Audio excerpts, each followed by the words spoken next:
Darklings.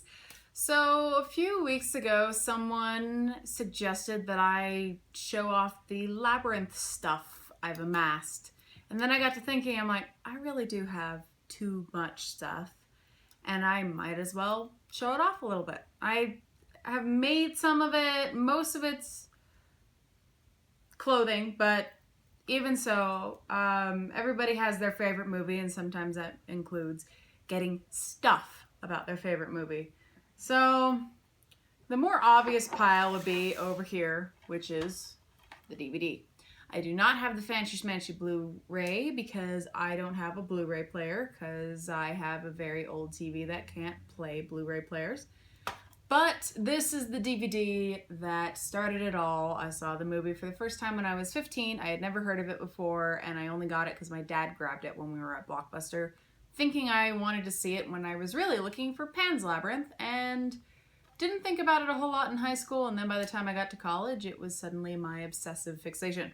So I have the DVD, for some reason quite beyond me, and I blame drunk 2 a.m. eBay shopping. I also have the VHS that has some strange stickers on the side. And after watching the VHS, I realized how much prettier the DVD restoration is.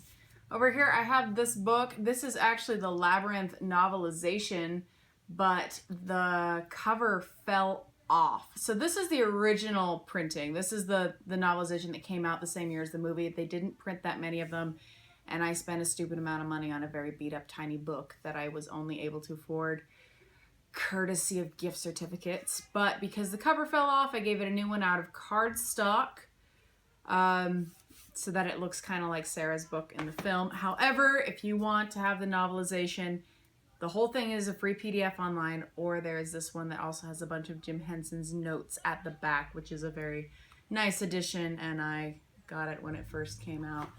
It even features some of his drawings of Brian Froud's.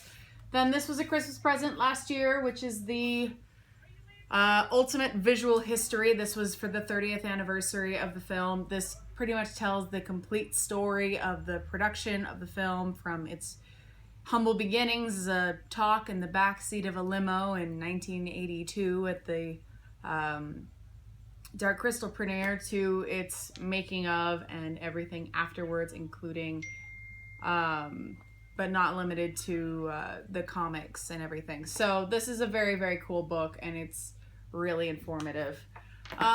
Prior to that, the easiest way to know and categorize the different goblins within the Labyrinth is Brian Froud's The Goblins of the Labyrinth, that I've showed off before, and this is definitely a fun one to have. Also, as an aside, since everyone loves to tell me, oh, they're going to do a Labyrinth sequel, I'm like, well, they already have, in the form of Mirror Mask, which Neil Gaiman watched the 3-hour cut of Labyrinth to prepare the script for. While it's not a direct sequel, it is considered within the same tone and universe, and can be considered a sequel. It is a little bit on the low budget side, but it's directed by Dave McKean, who did a lot of the Sandman covers, and it is a great movie that more people need to see and stop ignoring. Aside from that, the random crap I have amassed includes a clock where I painted in watercolor Sarah and Jareth during the ballroom scene, and then hodgepodge this together around Christmas time, about a month before David's death. So that's just been hanging around my house.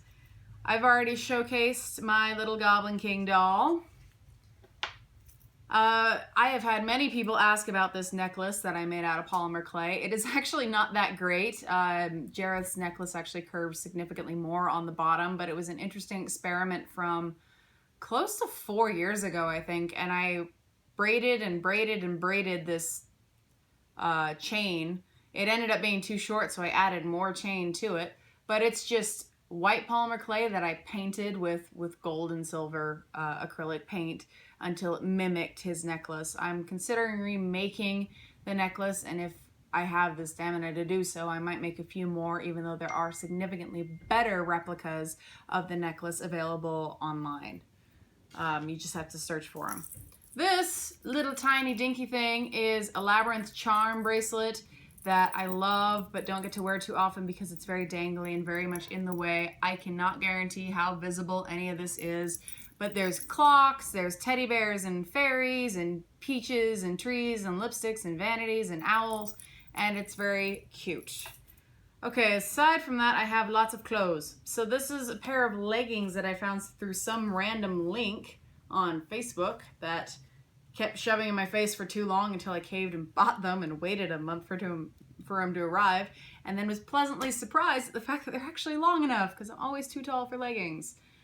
This one was a thrift find, but could be found at Hot Topic. It doesn't have a exciting back or anything. This one I found at Hot Topic and ended up cutting up all weird. But that's another one. This is the one that I get asked about the most, which was something my friend actually ordered for me and had it delivered to me, and I was completely surprised. I think you can find it through T-Fury or Society 6 or something. I cannot remember the name of the artist. But that was a pleasant surprise that people like to bug me about. This was courtesy of 3 a.m. ill-advised insomnia shopping, which is just a long sleeve shirt that I found on Amazon at like 3 in the morning and just ordered it in extra, extra large. So it's just a long, comfy shirt. Aside from that, I do have this poster. My favorite movie theater, the Tower Theater in Salt Lake, will do summer late night showings throughout the summer. They'll do 11 p.m. showings on Fridays and Saturdays of a variety of cult films all summer long.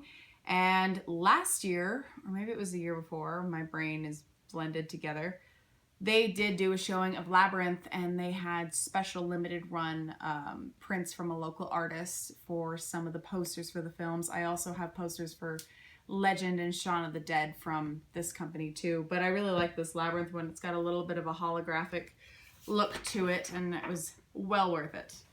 Aside from that, I have a couple of vests, and maybe one day I'll go through and I'll showcase all the jackets I've made and then kept. And while this is not exclusively a Labyrinth vest, I do have Jareth in the center, as well as Lord of Darkness and Nevere from Lady Hawk on the sides, and the Castle from Dark Crystal on the bottom. Across the front, including a lot of buttons I made, most of which are Labyrinth related. This was a fun thrift find and several hours worth of work. But I have a Labyrinth specific vest, which is a motorcycle vest I found in school and then painted, I think, my junior year. And I still don't know how I managed to successfully paint both of their faces without messing it up, but it worked out. It isn't perfect, but it's still a good vest, and I'm proud of it. But anyway, I have a Labyrinth display, like a register display from 1987. My friend found it at a tag sale that I have been hunting for everywhere and can't find. But if you want to know what it looks like, it's available in my apartment tour video from like 3 years ago if you want to hunt that down. But it's this wraparound display that has a little 3D labyrinth in it made out of paper. It's very curious, but very cool anyway. But for those who want to know what an obsessive weirdo I am, that's some of the Labyrinth stuff I've got. Till next time, Darklings.